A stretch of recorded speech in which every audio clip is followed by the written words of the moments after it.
Hello বন্ধুরা, কেমন আছো তোমরা সবাই? আশা করি সকলেই ভালো আছো। পপি ঘরোয়া রান্নায় সবাইকে ওয়েলকাম।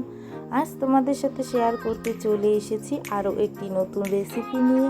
পুরো ভিডিওটি দেখার অনুরোধ রইল। ভিডিওটি ভালো লাগলে লাইক, কমেন্ট, শেয়ার করো। চ্যানেলটিকে সাবস্ক্রাইব করো আরও নতুন নতুন ভিডিও পেতে। আজ ইলিশের খুবই সিম্পল ও সহজ একটি রেসিপি রান্না করতে চলেছি কাঁচা লঙ্কা ও জিরে দিয়ে। এই দেখো, আমি প্রথমে কাঁচা লঙ্কা ও জিরে মিক্সচার করে নিচ্ছি। এই দেখো, আমি পেস্টটিকে একটি বাটিতে নামিয়ে নিচ্ছি 500 গ্রাম সাইজের 2 পিস ইলিশ মাছ। মাছগুলিকে নুন, হলুদ ও সর্ষের তেল দিয়ে ভালো করে মাখিয়ে রাখবো। দেখো, নুন, হলুদ ও তেল দিয়ে দিয়েছি। এখন ভালো করে মাখিয়ে আমি 5 মিনিট এভাবেই মাছগুলিকে রেখে দেব। মাছগুলি মাখানো হয়ে গেছে নুন হলুদ, এভাবে রেখে দিচ্ছি। উনুনে বসিয়ে দিয়েছি কড়াই গরম করে দিয়ে দেব তেল গরম হয়ে গেছে, দিয়ে দিচ্ছি হাফ চা চামচ কালো জিরে ফোড়ন ভাজা হয়ে গেছে। দিয়ে দিচ্ছি জিরে ও কাঁচা লঙ্কার পেস্ট। এভাবেই কাঁচা লঙ্কা ও জিরের পেস্টটাকে আমি ভাজতে থাকবো। দিয়ে দিচ্ছি পরিমাণ মতন হলুদ ও স্বাদ মতো নুন ও হলুদটাকে মশলাটার সাথে একটু কষিয়ে নিচ্ছি। এই দেখো, মশলাটা কিন্তু কষে গেছে। এখন আমি এতে অ্যাড করব নুন ও হলুদ মাখানো মাছগুলিকে।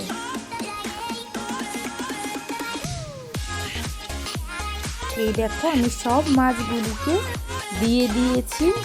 এখন আমি খুন্তির সাহায্যে মাছগুলিকে উল্টে দেব। এই দেখো, মাছগুলিকে এভাবেই আমি সব উল্টে দিয়েছি। এখন একটু হালকা করে নাড়িয়ে এতে অ্যাড করব জল।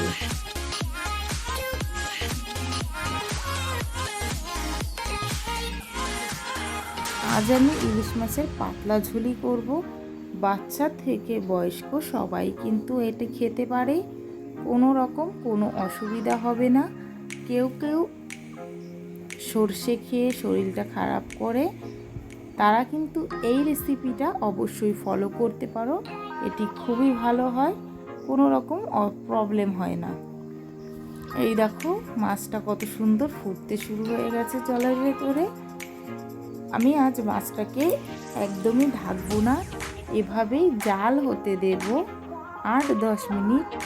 দারুণ কিন্তু গন্ধ হয়ে গিয়েছে মাছে। আমি দিয়ে দিলাম এতে একটু কাঁচা সর্ষের তেল। এই দেখো, আমি একটু মিশিয়ে নিলাম খুন্তি দিয়ে। ইলিশ মাছে কিন্তু একটু কাঁচা সর্ষের তেল দিলে আরও সুন্দর হয়। এই দেখো, মাছটা কিন্তু প্রায় হয়েই এসেছে। এভাবে আমি আর 2-1 মিনিট জ্বালিয়েই মাছটিকে নামিয়ে নেব। এরকমই সিম্পল ও সহজ রান্নার জন্য অবশ্যই কিন্তু আমার চ্যানেলটিকে সাবস্ক্রাইব করো। ভালো লাগলে লাইক, কমেন্ট, শেয়ার করো। দেখো বন্ধুরা, আজকের রেসিপিটা রেডি। আমি নামিয়ে নিচ্ছি একটি পাত্রে।